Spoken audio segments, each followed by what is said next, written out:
公司也没有給補助。公司有什麼事情，上面您一句話交代下來，我們就要去完成一份讓您滿意的企劃案。有的時候睡不好覺，甚至做夢都是這些，這個應該算加班吧？為了好好工作，還要搞好員工和客戶的關係。有的時候呢，還要買一些小禮品、小紀念品，這些都要我們自己花錢。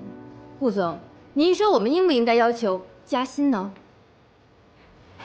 说對呀。对呀。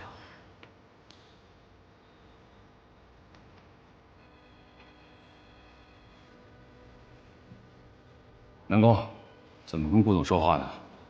顾总，新来的，别跟他一般见识。裙子不错。 这么大事啊！好了，好了，没事，咱们也别掺和。哎，我说南宫，那可是顾总，这下他肯定生气了。你怎么这么胆大啊？就是啊，南宫胆子也太大了。可怎么办？那个南宫琉璃到底是什么人呢？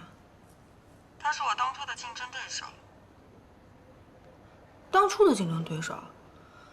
可是我不認識他，我怎麼幫你對付他啊？ 我才不管你用什麼方法呢！你既然頂替了我，就要替我把身邊的問題都處理好，這是你應該做的。我確實是來頂替你的，可是你沒有說我要替你處理一些亂七八糟的事情啊！而且我根本就不知道該用什麼樣的辦法。你一定會有辦法的，除非你不想見到你媽。哦，對了，媽媽最近情況挺好的，你別擔心了啊。賀錦熙，你這個人講不講理的？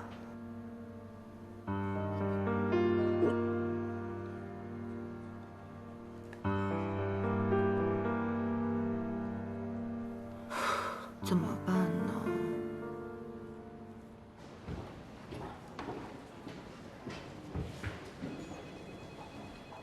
南宮琉璃，請收拾你的東西。李經理，南宮也是替咱們着想，你也不說去顧總那兒說個情，他也是年輕，一時衝動。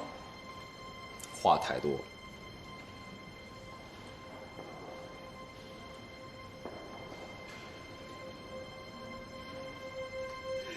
你們這是幹什麼呀？